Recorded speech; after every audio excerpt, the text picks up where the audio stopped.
कर्मवीर शंकरराव काळे सहकारी साखर कारखान्याच्या 71व्या गळीत हंगामाच्या बॉयलर अग्निप्रदीपन सोहळ्यामध्ये कर्मचाऱ्यांना तब्बल 20% बोनस जाहीर करण्यात आला। या निर्णयामुळे कामगारांच्या चेहऱ्यावर आनंद फुलला असून कारखान्यानं त्यांची दिवाळी गोड केली आहे। यावेळी आमदार आशुतोष काळे म्हणाले की आजवर आपण सर्वांनी एकत्र प्रयत्नांमधून कारखान्याला यशाच्या उंचीवर नेलं आहे। आता जिल्हा परिषद, पंचायत समिती आणि नगरपालिका निवडणुका जवळ आल्यात। पूर्वीप्रमाणे एकजुटीनं काम करून त्या विजयाची पुनरावृत्ती करायची आहे। तसेच त्यांनी पुढील काळामध्ये कारखान्यात विविध उपपदार्थ तयार करण्याचं नियोजन असून यामुळे कारखान्याची आर्थिक स्थिती अधिक सक्षम होईल आणि शेतकऱ्यांना अधिक फायदा मिळेल असं देखील सांगितलं। बॉयलरचं पूजन झालं म्हणजे कारखाना आपण चालू करणार आहे असा संदेश सर्वदूर आपल्या कार्यक्षेत्रामध्ये आणि कार्यक्षेत्राबाहेर त्या ठिकाणी जातो। आपण आतापर्यंत म्हणजे आपला अंतिम भाव झालेला आहे आणि आपण सांगितल्याप्रमाणे दसऱ्याच्या दुसऱ्या आणि तिसऱ्या दिवशी म्हणजे दसरा 2 तारखेला होता आणि 4 तारखेला आपलं जो काही 150 रुपये अंतिम पेमेंट होतं ते खात्यामध्ये वर्ग झालेलं आहे ना।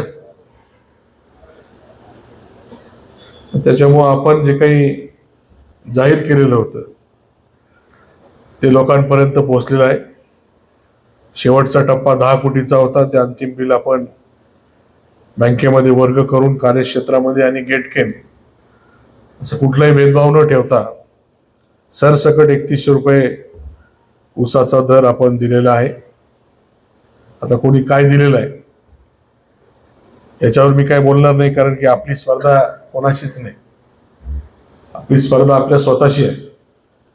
आपल्याला अजून चांगला दर कसा देता येईल, आपलं अजून उत्पन्न कसं वाढेल, आपल्याला अजून बचत कशी करता येईल याच्यावर सातत्याने आपण संचालक मंडळ असेल, पूर्ण आमची अधिकारी वर्ग असेल हे विचार करत असतं।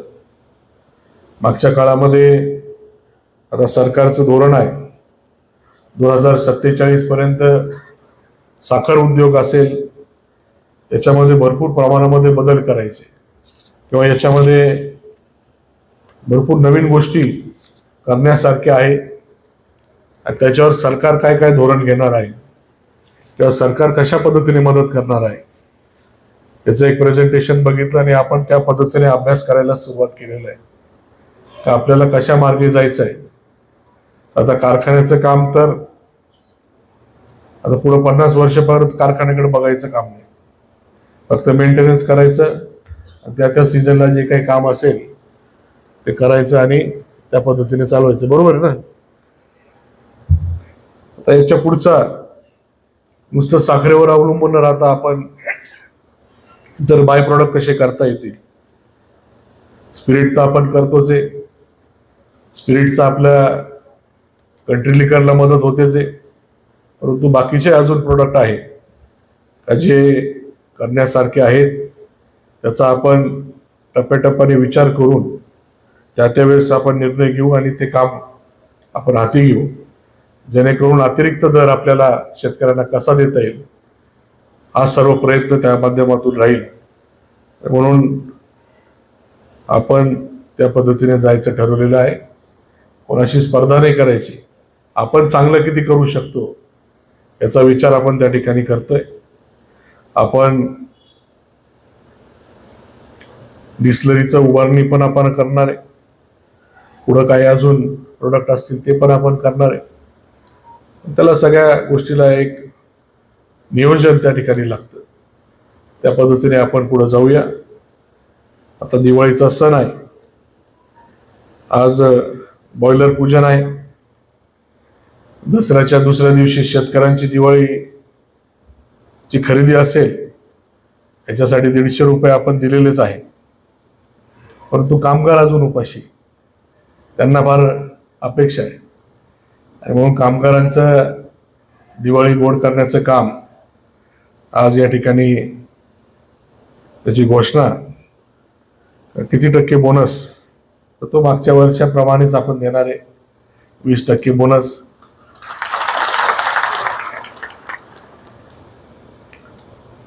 बाकीचे कारखाने काय करतात त्याच्यापेक्षा आपल्याला जेवढं झेपतं आपण तेवढं केलं पाहिजे आणि म्हणून याच्यावर आपल्या सर्वांचं समाधान असेल असं मी मानतो.